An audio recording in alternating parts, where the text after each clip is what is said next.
that note, welcome back to another great episode of Security Out Podcast. As always, I'm your host, Nick Caballero. With me today is the one and only Jon Hamilton, the man behind Infinite Grit and Infinite Grit podcast, and somebody that I find to be absolutely fucking refreshing when you're looking for individuals from our community that want to inspire and help develop others, whether it's first responders, military, or just civilians, because that's one of the things that I realize is part of our next mission, being able to bridge that gap between service members into our civilian community. And who better than a Green Beret? It's what we're built for. So, Jon, thank you for being here today, man. Hey, appreciate you having me, man. Thanks for the kind words, really building it up. So, no, I appreciate you. Well, absolutely, man. It's awesome being able to see somebody that's also following their passion. And as much as we think that second chapter in our life is just going to be devoted to sitting on the couch and just kind of just forgetting who we were, it's vitally important for us to stay active and stay fit and stay moving. I remember, not too long ago, 8-9 years ago, there was a sergeant major that left the regiment. And everybody thought like, oh man, got to live to be 100 years old. And what happens? We get out and we get in this life of being stale and sedentary and then get a heart attack, or we just don't prosper and we just kind of fall apart. And I realized that happens to all of us. You have to catch it real quick. You have to get on the ball. And that's something that your content's awesome, because it's not shaming. It's not be like, you're a piece of shit, get out there. It's like, live by example. And that's something that's beautiful, man. So today I want to hear about your journey. I want to hear everything that brought you into that world. Yeah, man. So I guess I'll start from the very beginning, right? So I'm from Washington, moved around quite a bit, ended up actually moving 18 times before my 18th birthday. So I was always bouncing around as a kid. Later on, during my high school years, my mom married one of my best friend's dads. So it was like a whole stepbrother scenario.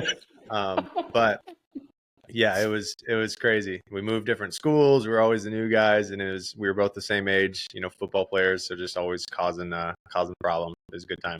Nice.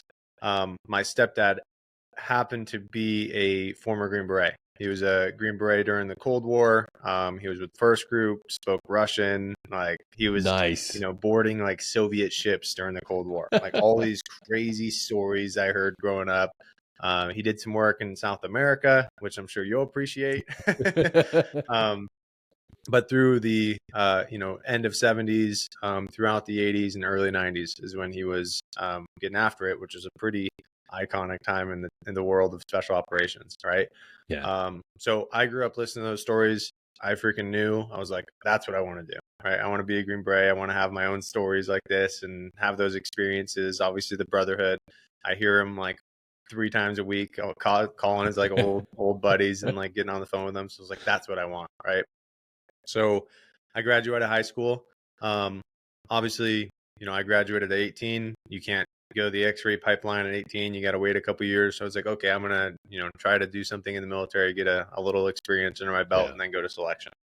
I enlisted for EOD, armed or explosive ordnance disposal, probably because of Hurt Locker. Young, impressionable mind. But Such a good movie. yeah, it is a good movie, but it is a recruiting tool. Let me tell you that. Yeah. No, so I always talk about this, man, because I think one, it is my story, my background, but I think people can get a lot from this. I went to EOD school. I took my, terrible study habits that I had through high school, all that stuff in a highly academic environment, and I failed right away, right? So I signed this 6-year, contract. Now I'm 6 months in, and I'm needs of the Army. And I bring that up because that was kind of the spark that, lit the fire under my ass and made me motivated to, one, prioritize intelligence and want to learn information, want to learn best practices in studying and actually show up and do the work, right? Yeah. Prior to that, I was I grew up as an athlete, but I was kind of gifted genetically, never really worked hard for it. And I thought that that's what performance was you just get what you get and, fucking Adonis genes. Exactly. So up until my point in EOD school, I was used to just kind of skating by and getting pushed on to the next phase of training or next class, whatever it is, right? But that failure is kind of like what sparked this whole, 10-year rabbit hole down the world of, or into the world of self-improvement. Yeah. And is really what, sparked like the planted the seed for infinite grit, right? So luckily I ended up getting an aviation job during school, volunteered for and clawed my way into the 160th. So my first 3 years of my career were with them. Worked on a drone program out there. I was just a mechanic, didn't do anything like super cool over there, but I got exposed to that special operations world, right? So did a deployment to Afghanistan and then did a deployment to Iraq during that whole push with ISIL and all that stuff. Yeah. And during that second trip is like when we really supported closely an SF team, right? They were out there getting after it every single night, defending an oil refinery and all this stuff, like getting hit from all these different angles. And like our job was to provide close air support. So we got the planes up, built this entire site, and like we're in it, right? Yeah. And that was like my first ever trip of like, you kind of conceptualize the amount of work required to make something like that happen. But during that trip, like when I saw the mission, right? Like when I saw those dudes on the ground, I'm like, these planes in the air have a direct impact on their livelihood. So like we busted our ass. We worked, 18, 20 hours a day for like 12 weeks straight, not a day off, like working through Christmas, working through New Year's, like all that. And after that trip, I came back and I was like, I'm going to selection. It's time. Yeah. So I was like, being on the ISR side is cool, but you're looking through a straw. You're on the outside looking in, right? Dude, we say this all the time, and it needs to be highlighted that the greatest recruitment, man, is just being around Green Berets. Like we spend so much money on stupid marketing, just highlight the teams, man. And that's a beautiful testament as a young soldier being able to witness that. And I've seen it in every other Green Beret has a story like this where they saw the team in action and said, that's where I want to be. That's what I want to do. Yeah, man. Yeah. I mean, we can read books about it all day long. I read all the books about it, Chosen Soldier, like everything. I read every freaking book I can get my hands on. SOG. Right? Yeah, exactly. You can read about it all day long, but until you actually see it, you see the energy, you see the chemistry, like how they're working, like how one thing is like, Green Berets, you risk your life with the actual job, but you see these men risking their lives on a daily basis and it doesn't even freaking phase them. So like in that situation, when I was that young soldier and I would see guys come back on, we worked with SEALs, we worked with all these guys. And I was like, these guys are freaking rocks, dude. Like at that point, like going off out of the wire was like, oh yeah, like crazy. You know what I mean? Like these guys live out there and they're exposing themselves to it every day. So I was like, that's what I want to become. Right. So get back from that deployment, PCS out to Fort Campbell, link up with the recruiters there and then start training up and going to selection from there. Get done obviously with selection, had my 2 years in the Q course, and then ended up going out to 10th group. With 10th group, got that one trip to Afghanistan, which is like what we just talked about, kind of that tail end of the Afghan campaign, and then some Eastern Europe work and things like that. So in a nutshell, that was my 10-year Army career. Obviously, I'm sure we'll dive into like the ups and downs and twists and turns and part of it. But my biggest motivation for doing it was one, my stepdad kind of planted that seed back in the day of all his glorious stories of, the Cold War and things like that. That failure in EOD really put a chip on my shoulder and, like really made me dive into, optimizing my performance both intellectually and physically. And then that third straw was seeing those guys in action, having a lot of respect for what they do. Yeah, man, that's exactly it, man. Those little interactions is what sets us on that path towards excellence and accomplishing the impossible. When you see that team, when you see that environment, or when you experience that failure and you say never again, like, okay, I got caught sleeping. I took that punch right in the face. That's why a lot of times people say like the greatest lessons come from getting your ass fucking handed to you.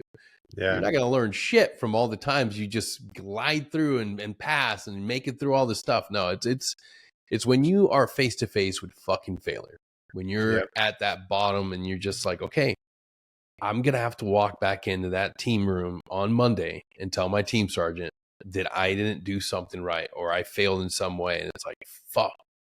Okay. That's what sets us apart. That's what sets you apart as a man, is when you're able to look at that failure and be like, okay, I'm going to learn from this. I'm not going to piss and moan about it. I'm going to get Right. better. Like, there's a time and a place to be fucking down, but give yourself that time, set that timer. Like, all right, I'm done feeling sorry for Exactly. myself. Like, tomorrow, let's wide erase board, clear that out. What's the next thing? When you were coming towards the end of your career, what did you do to prepare? Because that's one of the things that our listeners, our active duty folks need to understand. Like, we can control and be empowered by our transition. We need to understand that, like, hey, it's not something that has to happen to me. I can be a participant in this. I can plan. Like, what did that go? What was that like for you going through it? Yeah. So I would say about 2 years out, down, like when we go down that hole of like self-improvement, it never really stops, right? Yep. We just change our interests and our areas of focus. So once I'm on a team, I'm doing the thing. I'm obviously training hard, things like that. I also started looking at what I could do outside of work. And that's when I kind of planted the seed and got the more entrepreneurial mindset. Read Yeah. all the books, Think and Go Rich, Rich Dad, Poor Dad, all that good stuff. Just kept reading, just kept intaking information, got really into real estate at the time. So while I was bought a couple properties, fixed them up, was renting them out, running some Airbnbs, things like that. So I knew, like, once I got out of the military, I wanted to do something where I have a little bit more freedom or control over my time, right? Yep. I loved my experience in the military, but one thing I always freaking hated, and most Green Berets do, is being controlled by somebody or something like the organization, right? Bingo. So I was like, I want my time. If I want to take a trip, like language learning is a big thing for me. So if I want to take a trip to South America and go learn Spanish for 3 months and immerse myself, like I want to have the ability to do that. I don't want to be restricted to a job. So got out, and I thought just real estate investing was going to be it, right? And I prepared in the way of like buying the real estate, but I kind of had like a naive, immature mindset about that, of like trying to reap the rewards of an investment like that too quickly. And I actually ended up having somewhat of a rough transition because I put all my eggs in that basket, where it's something that is more long-term. It's Yep. like, I got out in 2023, so interest rates started going sky high, like taxes. So it was a little bit weird of a period. But one of the things that I kept coming back to is my passion for self-improvement, my dedication to this, like, and I started making content originally online, just kind of like putting stuff out there, kind of feeling it out. And I started getting a lot of questions, primarily, young men, ambitious individuals asking questions about this mindset thing or this training topic. I've always been into fitness and things like that. And it really spiraled into me answering their questions, and then took a couple on, coached the first couple guys for free. And like, one of the first guys I coached for free, I'll say his first name, Kayvon. He's this freaking awesome dude. He was in Alabama at the time, and he weighed like 320 pounds, 21-year-old kid, kind of just playing video games, not a whole lot of money, not direction in life, things like that. So I ended up taking him on the coaching program, and I was like, okay, this is going to be like, I'm going to figure out how to do this whole coaching thing. 6 months later, man, he's down 50 pounds. He got a job with freaking NASA. He's working full time. He's got a girlfriend, hiking, like completely turned his life around, right? So that's when I was like, okay, like if I can have this big of an impact on someone's life, like this is my freaking calling. Like I need to dive into this. That's beautiful, man. I want to pause on that, because that's one of the greatest and most satisfying things that you can experience if you transition out and you have something that you are passionate about, like mentorship. Like, you can do it for free, but you can also get paid to do it. Like I got my mindfulness certification. That was one of the first things that I realized that could help me help other people. And being able to do that, that feeds back into your own soul. You got a job at NASA. Yeah, yeah. I mean, What? like, and that, so I do obviously do it for paid now. This is what I do Yeah. full time. But like that experience and like having an impact, and obviously like he's the one putting in the work, right? Yep. But we're the one providing the accountability, telling him exactly what to do, holding him accountable to actually doing what he says he's going to do, Yeah. like all that type of stuff, and removing the guesswork out of it, right? And yeah, it was like that is, like being a Green Beret, being on a team, going on missions was fulfilling. It was one of the most fulfilling things I've ever done in my life. But man, having an impact on people's lives like that is a close second. Absolutely, man. And guys think that it's not within their wheelhouse. If you've ever had a junior and you've ever been, and I get it, some senior junior relationships, they're not really there. You don't really Right. develop the person. But if you've ever had time in regular army and you've mentored young soldiers and then had the opportunity to mentor and coach a junior or other young Green Berets, if you have a passion for that, you can do it on the outside and you can get paid for it. And it's not Yeah. about being a grifter. We're not talking about these assholes and these fucking alpha boot camp Right. fucking Right. bullshit. No, this is one human being helping another human being at a respectable cost, and you're offering them something of benefit. Your life experience, what you've Right. already been through, and you go get a certification in coaching, go get a certification in nutrition and fitness. All these things are there. You can build your own business and be completely 100% involved in what you love. Like that's amazing. Like but nobody's going to do that. Nobody's going to tell you about that thing going through the TAPS program. Right. But you're Yeah. getting They it they here. tell you to go work at a corporate job for 60K a year. Exactly. But that's, that is something that I carry with me a lot, is like at the core of every Green Beret is the desire to teach, right? Yeah. That's exactly what the role is. You're a force multiplier. You learn all these skills, partner with foreign nations, and teach those specific skills.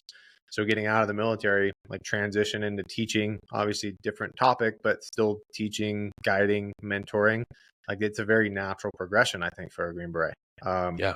It's like that desire to share knowledge, to continue learning. So that is kind of like, yeah, what you said, transitioning out of the military.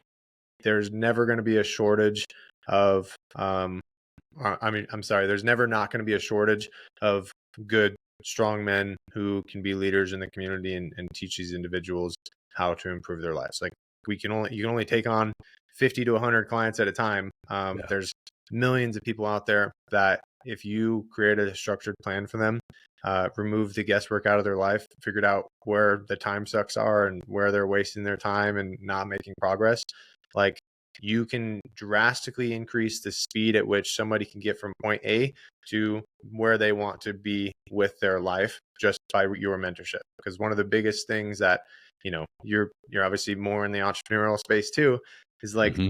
one of the hardest parts about going from point A to point B is not knowing if what you're doing is what you should be doing. So Yes. as a third party, removing that guesswork, saying, hey, this is a tried and proven system. Obviously we're going to make some tweaks for the individual, tailor the approach, but like this is the framework. You do this, you will get here. You know what I Yeah. mean? And I think that is something that all Green Berets can offer. Absolutely, man. It's a no-brainer. And I have to wonder too, when one of the things that a lot of us struggle with, whether you're soft or conventional, is the identity piece. Do you think that by choosing to go into the entrepreneurial space and be a mentor and a coach, do you think that helped with the identity piece? Did you think you were able to just do a quicker transition because you were bringing so much of what you loved into this new space? So did you struggle at all with that, or did it help and benefit? I definitely went through that growing pain, not necessarily in the sense of like an identity crisis, but more in the sense of like lack of community. Like one of Yeah. the big things that I loved about being on a team, had 12 of my best friends, you know what I mean? 11. But like really close with these guys. And my team, we had a very close knit team. We were like a lot of athletes, so we always Yeah. played sports together. Like, we're super competitive, always driving each other. And admittedly, that is something I took for granted. I was like, the war is over, my job in the Army is done, I'm getting out, things like that. So I got out kind of like not expecting that lack of community to really affect me. And literally, like, overnight, like 2 weeks out of the Army, I'm like, damn, like, working out's not as fun anymore. Like, all this stuff, you know what I mean? Like, you really miss the community. Yeah. I missed like the competitive nature, like Yeah. going into the team room. That is what I missed and Yeah. struggled with. I legitimately struggled with it for a while. You know what I mean? Yeah. Just like stir crazy, like not necessarily knowing where to put my energy, trying one thing after another. But the coaching aspect really did help with that. One, providing the skills on an individual basis, but two, we also have a community where we have live calls, and we're jumping on there. You kind of get that group mentorship. I'm down in Arizona. I literally just worked out with one of the guys from the community this morning. So took some guys up to the mountains last weekend, did some land nav. So I try to just like incorporate that stuff. And it's like, like for the land nav, I didn't charge them or anything. Like, that stuff is fun to me. And I think that part of a culture and having that community around you is so important, and definitely nothing or something I'm never going to take for granted again. But that was probably the thing I struggled with the most. John, it's so friggin' true. But what you're doing is you're making an active effort to alleviate that pain, to fill that hole by being willing to engage with other people within your community. That's the missing piece. I hear it all the time. Every time I make a post talking about the importance of sharing, the importance of talking about what your experience is, to get out there and not just to be boastful or prideful. No. I want people within our professional background, within the soft community, to share and be open and share what they've gone through to help inspire resilience and grit within others, your civilian brothers and sisters. They want to hear that. Your other veterans want to hear that. That's allowing you to share your experience, and that makes that first connection with someone. It's like whether you're doing it, just doing it at an event, or doing it on a podcast, being able to put yourself out there, because people want to hear that experience and they want to learn from it. And then they want to bring you into their community and their groups and their friend circles to go do things, to be able to be brought back into the fold. That's the one thing we don't understand, or we've been fed this lie that we are supposed to be on the outside perimeter of society. No, your time in service is done. You got your DD-214. Come back into the fold. Come back into the local community. What you just shared, being able to go out there and teach land nav, fuck. Doesn't matter if you have to do like a 4-day like rush course to freaking prep yourself back up to teach it. Like, do that. Be willing to go back out there and engage with people, because let me tell you, there's probably a lot of people out there that have never held an actual paper map. Or even stepped off trail in the woods and led a movement, right? Like, we had these guys, a couple of them were military, had done a little bit in the past. One of them had never done land nav like that. And to like get him in there and say like, hey, you're going to stay out front, we're going to hang back, and you're leading the movement. Like, where are we going? Type of thing. Like that inspires, obviously, like the problem solving skills of finding the points in land nav. But one thing land nav does a lot is really boost confidence. Like, when you get from point A to point B, walking through the woods with a paper map, I don't care who you are, you're gonna be like, dude, I am the shit. You know what I mean? Like, you're gonna feel confident, especially like the longer the distance is. You're like, dude, I can do anything. I just found this stick in the woods from 4 miles away. That's crazy. So I think that is a big benefit of doing things like that. And you brought up a good point too. Like the boot camp style stuff where dudes are yelling. Never been my style, right? One of the things I've always liked about SF is it's freaking calm, cool, collected. Here's the standard, go do it. If you don't, we'll talk about it. You know what I mean? I'm like all the people I coach, I don't yell at anybody. I'll ask questions and I might dig into something. But I'm not sitting here like, oh, you need to do more push-ups. Yeah. And like, that's not how you build an individual. No. You build them through providing guidance and obviously asking those pointed questions. So same thing when we were at Land Nav, it was like a calm environment, but like, hey, now it's on you now. Like, you ready? Yeah. Dude, it's so well said, man. In my experience, going back to school now, studying and learning so much from our socialist propaganda school system. ASU. Did you go to ASU? Yeah, I'm going to ASU right now. I have to edit that. No, I'm not. Dude, are you in Arizona? No, I'm still in Florida. Yeah, I Oh, go okay. online. Okay. Yeah, but it's I got to mark this because I don't want to out myself. So it's very important to go back and achieve the things people always said you're not going to be able to achieve. I 100% believe that. When you grow up in adversity and people tell you, well, you're not going to do this, you're too stupid, you're too poor. Like, I'm going to get my education. But one of the things I've realized is we don't champion things that are really vital to the community in school anymore, in higher education. In every higher level course that I've been to, we destroy masculinity, we destroy the nuclear family, and they continuously champion the idea that we don't need strong, healthy men in the household or within our communities. Every course that I've been through so far is nothing short of socialist propaganda. And it's maddening. It's absolutely maddening. And I'm seeing now, clearly understanding why so many men feel broken and abandoned is because there's no place for them. They're toxic. They're horrible. And then they want to feel like they're part of a tribe. They want to feel connected. So then they get grifted. They get preyed upon by these assholes.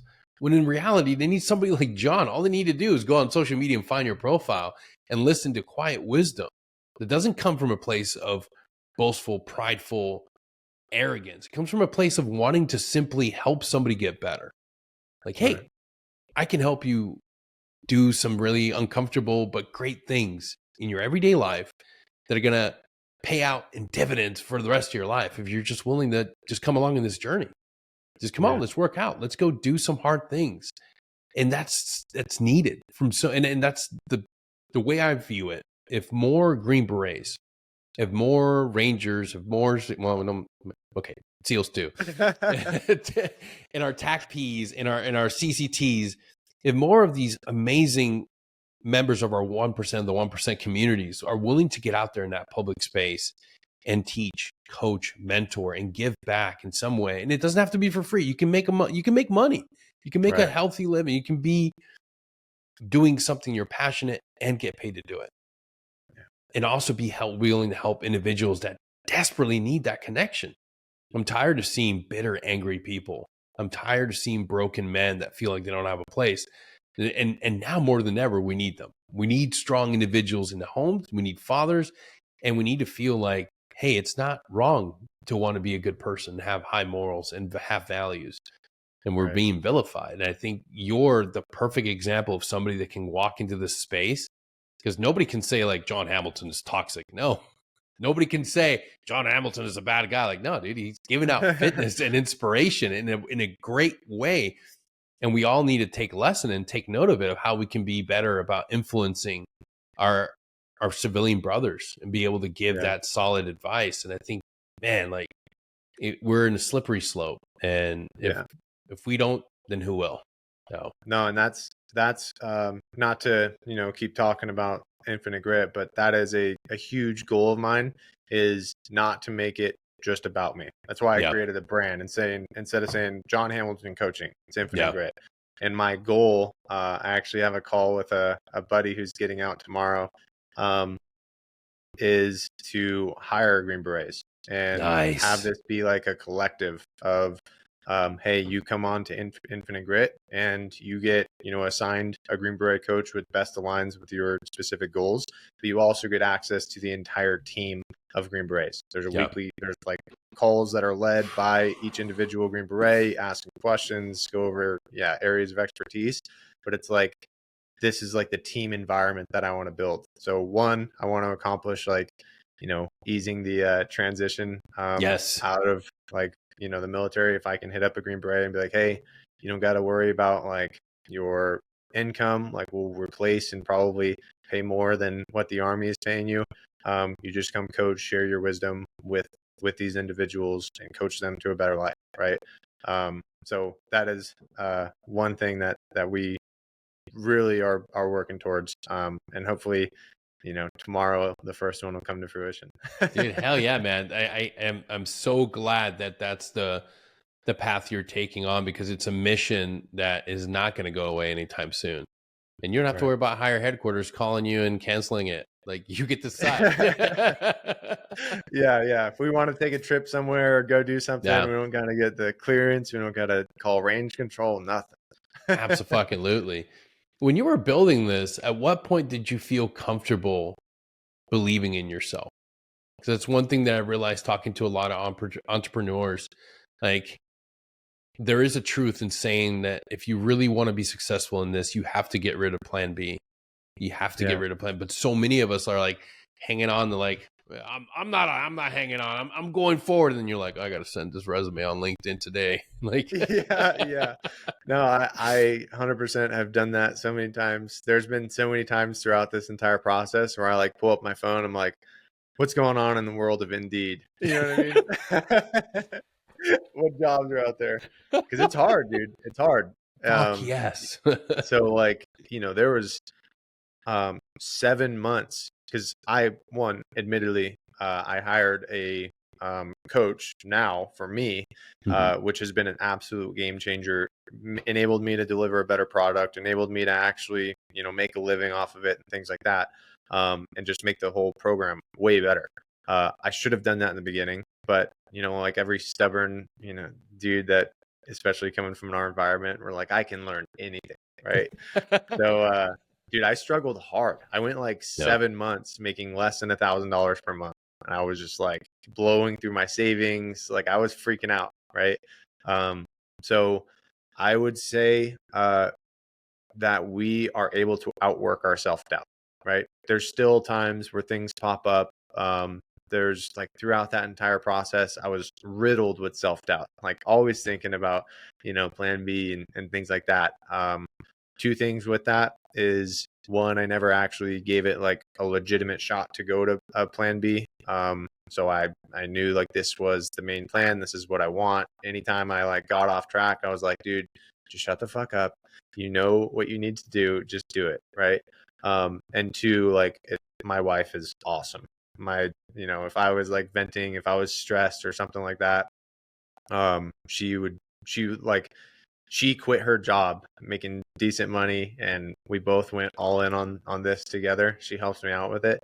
And a lot of times she was like talking me off the cliff, like, no, just keep doing what you're doing. Like it's going to pay off type of thing. So, I don't think we hear the quote all the time.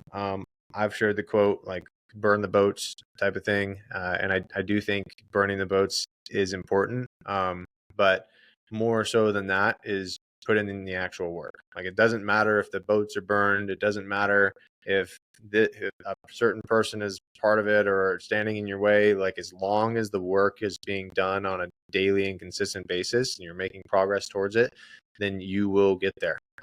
It's just a matter of, to steal the quote from Alex Ramosi, is like we can outwork our self-doubt, right? Yep. So true, man. There's this idea, and I've dealt with it too. I've looked at other teams. I've looked at other entrepreneurs that have like this great solid team.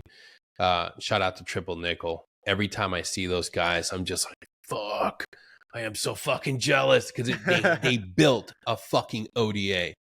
Ruben Ayala and Chris and the rest of the team at Triple Nickel have this phenomenal ironclad team, and they work so damn hard and they hustle all the time. And the journey, you have to imagine, is not without problems. You have to imagine, like, right. But when from the outside looking in, you're seeing green, and they're all Green Berets. That's a beautiful thing. You're seeing all these Green Berets working towards the same mission. And then you're back in your studio and you're doing post-production work and you're like, fuck this shit. Yeah.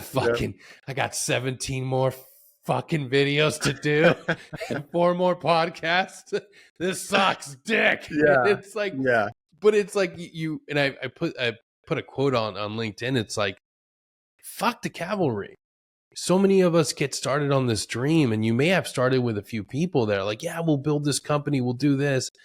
And then it gets hard. And then one person leaves, another person leaves. And before you know it, you're sitting there with the banner and you're like, oh, fuck, I don't know. You're holding on to the fucking banner. That's your fucking dream. Don't let it fucking fall to the ground. Don't let it fucking touch the ground. Keep fucking moving forward. You'll figure it out. If this is your fucking dream, keep moving forward, and you have to see it through to the end. But you'll never do that if you stay in the harbor, if you stay in shore and you just keep reaching out for Indeed and LinkedIn. Yeah. Like, look, man, you gotta hustle. And you're right, man. Like Hermosi says it.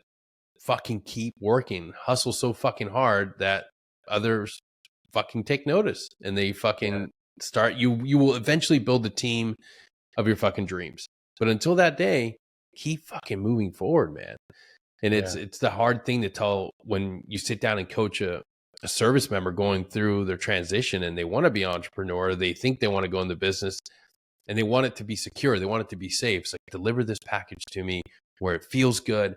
And I know I'm going to have money right off the bat. And I'm like, well, I'm going to tell you something. It doesn't exist. It's just not there. Yeah. But I think that's part of the journey, man. I think that's one of the things that is actually, when you look back, when you finally make that decent paycheck, you're like, oh shit, this is awesome. I'm not in a red anymore. Right. No, I mean, it is a challenge. That's for sure. And a lot of times, like, obviously becoming a Green Beret is way more physically challenging, but there was times throughout this year when you just don't know what the hell you're doing, right? You're like, damn, dude, some of this stuff is like more challenging than aspects of becoming a Green Beret, right? Yeah. It's like, what the path is to become a Green Beret. You either go out and you perform, you meet the standard, or you don't, right? This one is like, there's so many nuances. You're like, I don't know if this is going to work, put it out there. But that's like one of the things that I think about. Like, my wife and I quit our, like, she quit her job. We went all in on this. Like, this is it, right? So there's times just like yourself where I don't want to post content. I don't want to edit content. I don't want to write. I don't want to do this stuff, right?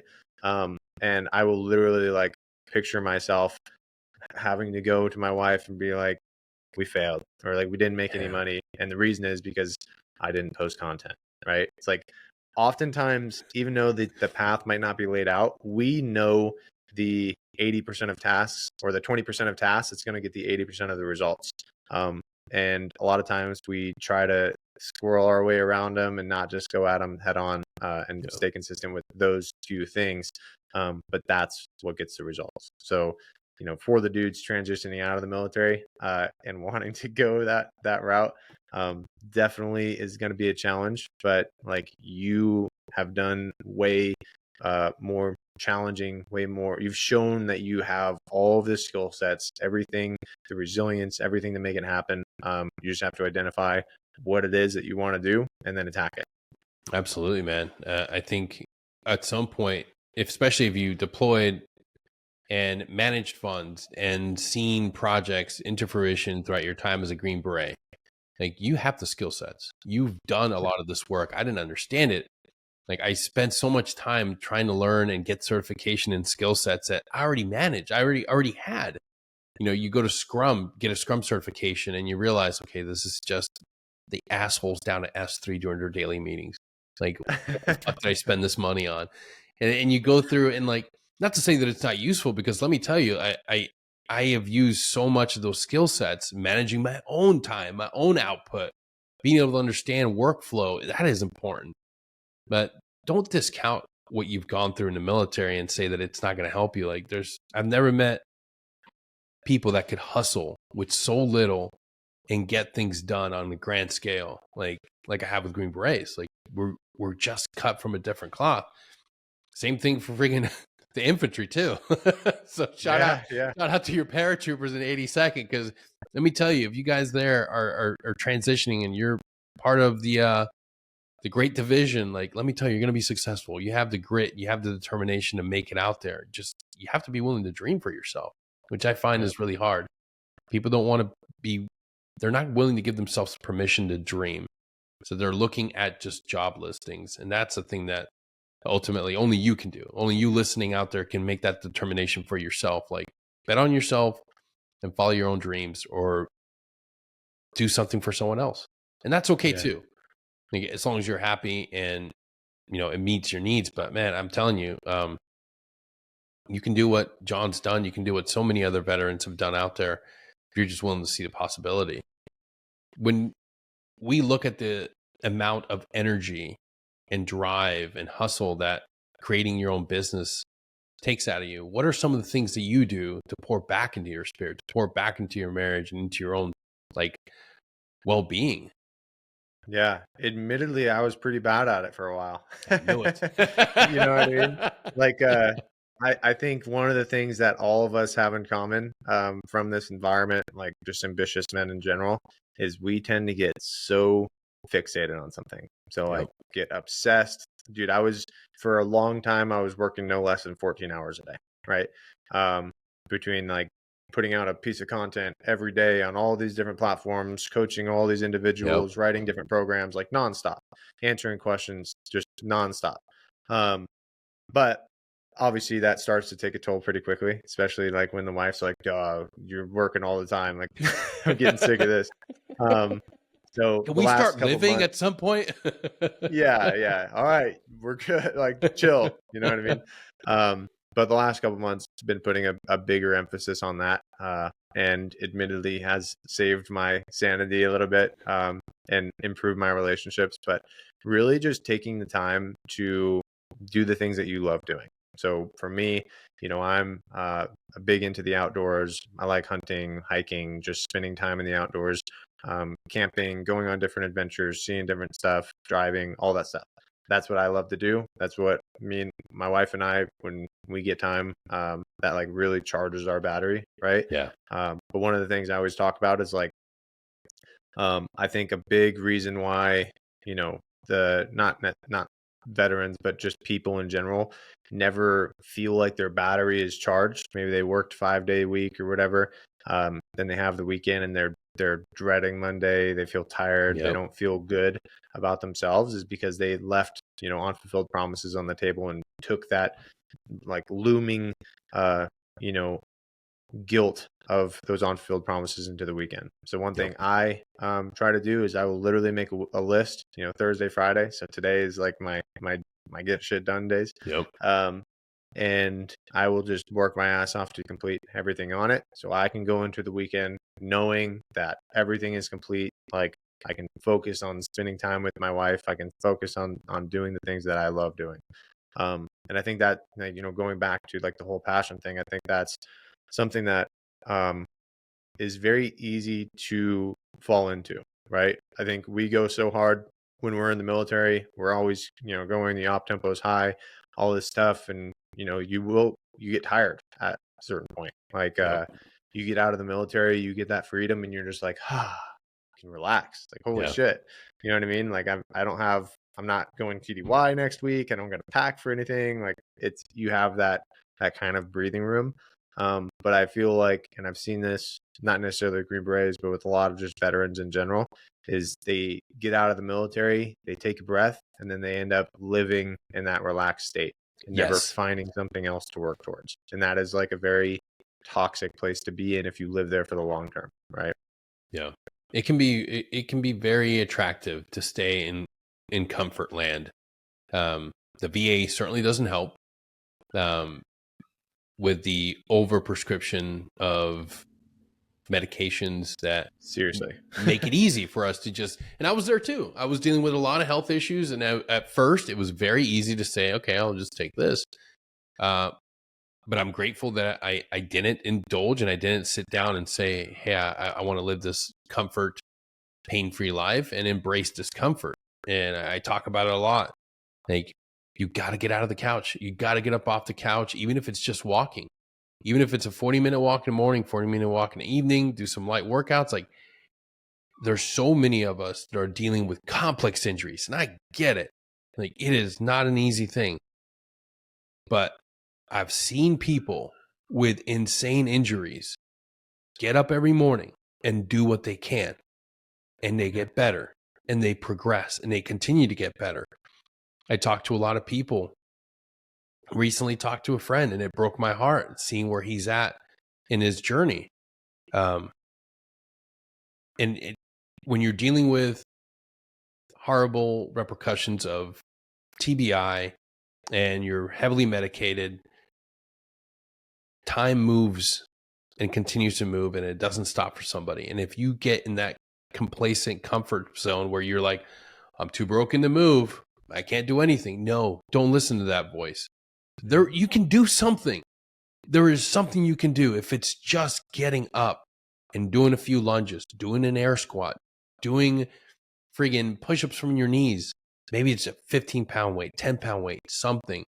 Move your body. Get out of that comfort spot and start moving. And a little action begets a little action. I mean, you've seen it with your clients. It just takes a little bit of dedication, and sometimes, like, it's that sad understanding that somebody's been completely sold on that lie, and then they embody it, and then there's no turning back. That's the sad part. Yeah, and I think the VA like does have a lot of influence on that. One, the VA system, you have doctors that just check blocks. You know, oh, you have this, we'll prescribe this. You have this, we'll prescribe this, and you end up with a freaking grocery bag full of medications. Yeah. Right. And I think because the VA sucks at actual treatment, like what are the root causes of this, right? And they just try to prescribe it, and they diagnose people with it, that like I think a lot of veterans kind of take their disabilities or the injuries that they had inside of service, and they make that part of their identity. Like, oh, I can't do that because the VA says that I'm fucked up. And you know what I mean? Like, yeah. So it's like, yeah, dude, like, get the treatment from the VA, like take advantage of the stuff that you're owed because you put your body on the line, your life on the line, all that stuff, but don't make it a limiting factor in living your actual day-to-day life. You know what I mean? So that's something I see a lot, is like embodying, you know, I have PTSD, so I'm not going to be able to do anything. Like you can work through it, dude. Like I know countless individuals who have had, you know, high levels of PTSD. Like we've all seen shit, you know what I mean? And put in the self-work on a consistent basis and ended up being able to live a happy life and do the things that they love doing, but it requires work. It does, man. I'm so glad you said that. Somebody shared this list of things that was just absolutely stupid, and the amount of positive likes and shares it got, I was just like, God, you idiots. Like, I love you all, but you're fucking idiots. It was like, fucking, I can't sit with my back against a fucking door in a restaurant. PTSD. I am hyper fucking vigilant. PTSD. I bared on my, and it's just over and over, like all this ignorant shit of like, you never want to cross me, brother, because PTSD. And it's like, no, dude, it's not a fucking badge of honor. It's a fucking medical issue. You get better. You identify what have we always done? You do your fucking intel analysis. You identify the enemy. You figure out the weak points and you fucking attack it and you overcome them. You don't hold on to it and say, this is me now. This is me. Don't light any fireworks near me because PTSD. Like, fuck, dude. It's you could be going to a 5-star permissive envirbement. And they're still like, dude, learn to relax. Just with 5'11" fucking pants, the goddamn friggin' deployment glasses on. Oh, the Gators? Yeah. Just been fucking ready, brother. I'm like, okay, first of all, we're at a resort. I'm drinking a freaking pina colada right now, and we're chilling, all right? Yeah, that's how they get you, brother. It's like, come on, man. And I joke. If someone kills me while I'm drinking a pina colada, like, so you know what? I went out happy. Yeah. And I don't want to call you, and it's not trying to be mean, but I do want you to understand that it doesn't have to be your identity. Like, think of all the times that you've leaned on this as an excuse to be rude, as an excuse to be a fucking dick, as an excuse to be condescending to people. That's not a way to live. Yeah. That's no way to live. It's not. And yeah, sometimes we do need to get called out for it. Like if it's you, if you're hearing this and it's something that you do, you can change that behavior. Go get help. If you were combat arms, you've gone into the unknown. You've gone into danger. You've been in worse situations than admitting that you need help. Get help. Overcome it. Don't carry it with you anymore. We're afraid of a diagnosis. We're afraid. And a lot of people use PTSD without even knowing that they have it. Yeah. If you're not diagnosed with it, stop carrying it as a shield. You can overcome these monsters. You can overcome these things and live a better life. You don't have to carry it as a badge of honor. And our American medical system makes it way too convenient. Being diagnosed with things doesn't make you a cool person. It doesn't make you it doesn't enhance or make you worthy of our recognition as a veteran. Just the fact that you served is enough for us to tip our hats and say, thank you for doing what you did. When nobody 100%. else wanted to do it, thank you for doing it. You don't have to hang on to that PTSD like it's a badge of honor, because it's not. Thank you for saying that. That's spot on, dude. It's the truth, man. The reality is we love and appreciate all of you that have served alongside us, with us in whatever capacity. And you're amazing for doing that. And we should honor that service, especially like right now. Yeah. Look at our amazing lineage, our amazing warriors that went there into the fray. And it's okay to be willing to say, man, I'm part of the few people that would raise up and go into combat arms or go into the military in a time of war. That's amazing. Now, anchor yourself in that moment of understanding that you did something amazing and great and honorable. Yeah. And don't attach PTSD to it, and remove yourself and stop wearing the t-shirts and stop passing the memes that make you feel like, yeah, man, don't light fireworks near me. I'm a combat veteran. No, fuck, set them all off. Fuck yeah. Why the fuck wouldn't I want that? That's fucking cool. Our entire lives, we've driven across the borders to Alabama and shithole places to get fireworks and celebrate. Like, be happy that that's happening. Be happy that people are willing to live their life around you. Don't make it weird to have to accommodate for you. That's just weird. Yeah. No, I 100% agree. Enjoy it. Yeah. Like, that's the thing is, like, we obviously all joined the military for different reasons. Many of us joined the military because we wanted that challenge. We wanted that camaraderie, the brotherhood. But an underlying reason why, the global war on terrorism era individuals joined the military is to contribute to that conflict, because America, right? Yeah. Because we want to protect exactly what we have here.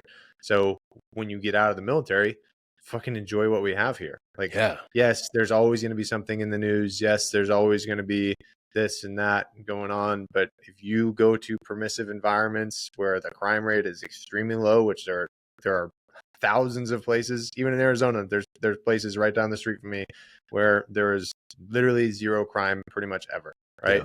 I can go there and I can relax and take advantage of the things that I want to do without having my worrying about my back being to the door, like just kind of just let go, right?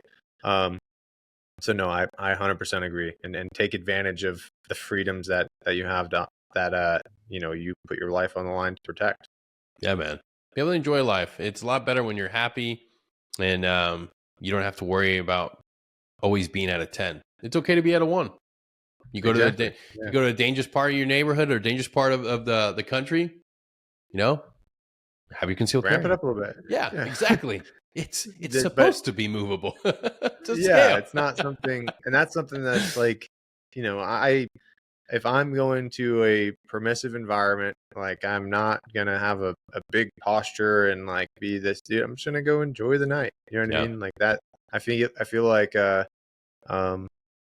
sometimes the veteran community needs to let go a little bit and have a little bit less control over a situation and expose themselves to that. It's not a matter of becoming complacent and things like that. It's just a matter of doing it for your mental health, because being at a 10 all the time is very, very detrimental. Fact. And I can show you my medical records to prove it. Jon, I can't thank you enough for being here, man. Before I let you go, I was wondering if you could give us a little bit of your own wisdom and sound advice, like your top 10 things that you've seen that can help all of us when we want to address our health and wellness, just from what you've worked with your clients? Yeah. So I'll start with the fitness thing. I talk about four main pillars, right, of a high performer, getting to a higher level of performance. The first one is fitness. Um, with this, it doesn't have to be anything crazy. There's a lot of noise out there on the internet these days. A simple plan, getting moving, eating an 80% healthy diet, things like that. Fitness, getting in the gym and taking care of your body is the gateway drug to success. It's the gateway drug to being successful in the other three pillars, and that's why it's number one. So number one, get moving, expend some energy on a daily basis. If you don't like lifting weights, then go find something that you do like doing, right? Next is mindset.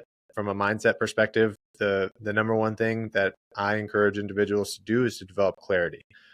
So the first thing that we do when someone comes in, a lot of times it's individuals that they don't have a lot of clarity on what they want to do in life, what they want to accomplish. And the very first thing I talk to them about is going through kind of a passion inventory, right? Like we all have those things that we have been passionate about our entire lives. We love doing. We have this small group of things that really drives our passion and lights that flame, right? So write those down and start incorporating them back into your life. Through that, you'll develop clarity on what professional avenues you want to take, what things you want to pursue that align with those specific passions, right, and interests. So create a plan, backwards plan, develop those goals, time frame to make it happen, and then go out and freaking action it. Number three is skill acquisition. So learn new skills. Stay hungry for knowledge on a consistent basis, right? If you don't have any skills to learn, pick up a language, pick up a freaking instrument, like develop your mind in a skill that takes a long time to learn, and exercise that muscle of delayed gratification, right? And the last portion is leadership. I talk about us having three different types of individuals in our social circles, right? We have the expanders, we have the neutral, and we have the detractors. For the expanders, those are the individuals like yourself, right? I would consider you an expander. We talk, we get creative, we feel good about the conversation, we feel like we can go accomplish things. We all have those individuals in our lives. So seek to develop intentional growth-minded relationships with them and be a leader with that. It's not going to happen if we don't take that first step, take them out to lunch, get on a call with them and be like, hey, I want to start holding each other accountable towards the things that we want to accomplish, right? So be a leader in that regard. And if you do those four things, success is inevitable. Hell yeah. Dude, that was fucking perfect. Like, if you're listening and you would like to know more, obviously hit us up on LinkedIn. I will put my LinkedIn on the episode description, and I'll do the same for our amazing guest today. I can't thank you enough for being here today, brother. It's been an absolute honor. I can't stop looking at all the positivity that you're constantly putting out there. So please continue, because we need that. That's the only way we're going to drown out the negativity and the crazy shit that comes across the feed. You guys have got to stop focusing on Israel and Ukraine, please. Yeah, no, I agree. And I appreciate you having me on here, man. It's a great opportunity to get on and finally speak to you. Been seeing the podcast for a while, so I'm truly honored to be part of it, man. Oh yeah, brother. Infinite Grit. And what's your website one more time? InfiniteGrit.us. .us. Awesome. I knew that. That's why I want to make sure we hit it up, because we don't want to direct it .com. Thank you so much for joining us today. And I hope all y'all take care of each other, and we'll see you all next time. Till then, take care.